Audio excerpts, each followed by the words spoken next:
Oke, selamat pagi semuanya. Selamat berjumpa kembali di channel saya. Pada kesempatan kali ini, kita akan belajar tentang IPS yang ada di tema 2, subtema 2. Jangan lupa untuk menyaksikan video ini sampai akhir agar kalian dapat mengerti dan memahami materi ini dengan baik. Yuk, kita mulai videonya.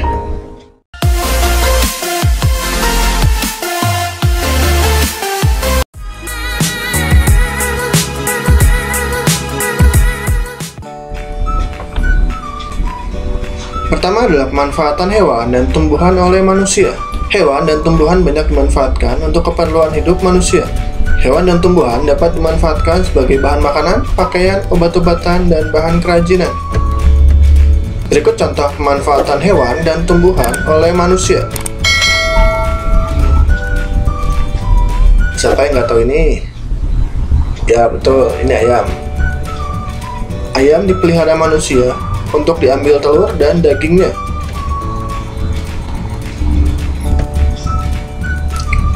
Tenaga sapi dimanfaatkan untuk menarik gerobak.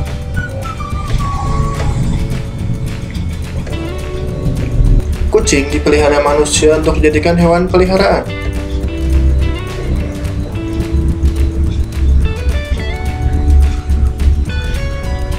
Sayuran dimanfaatkan sebagai bahan makanan, minuman, dan obat-obatan.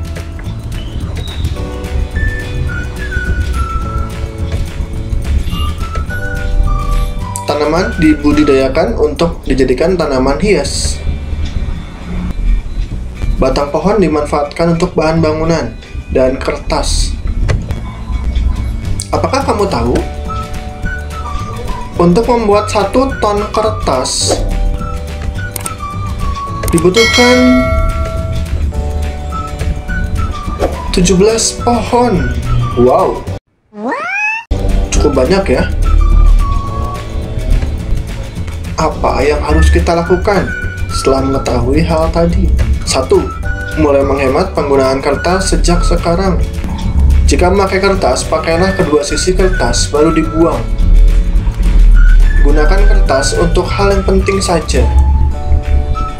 Pemanfaatan sumber daya alam atau SDA. Selain dimanfaatkan untuk memenuhi kebutuhan sehari-hari, ada pula sumber daya alam yang dimanfaatkan untuk membantu kegiatan manusia. Ingat, sumber daya alam harus dimanfaatkan dengan bijak. Contoh pemanfaatan sumber daya alam dalam berbagai kegiatan. 1. Pertanian padi. Pertanian padi menggunakan sumber daya alam matahari, air, tanah, udara, kotoran hewan, dan kerbau. Matahari sendiri dimanfaatkan untuk pertumbuhan tanaman padi, pembangkit listrik, dan menerangi lingkungan. Air dimanfaatkan untuk mengairi lahan pertanian. Tanah dimanfaatkan untuk media tanam. Udara dimanfaatkan untuk sumber karbon dioksida yang dibutuhkan tanaman untuk berfotosintesis, dan oksigen untuk pernafasan makhluk hidup.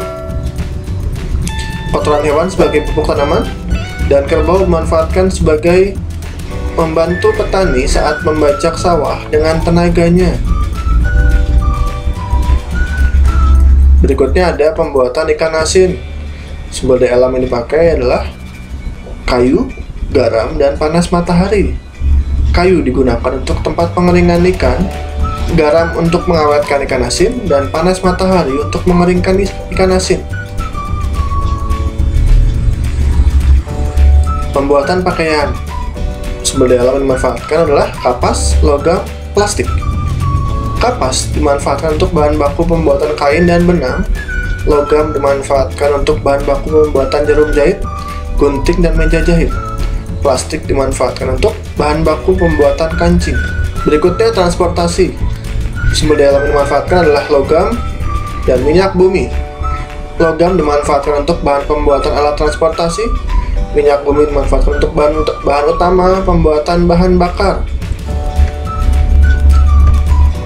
Dan yang terakhir, pembuatan patung.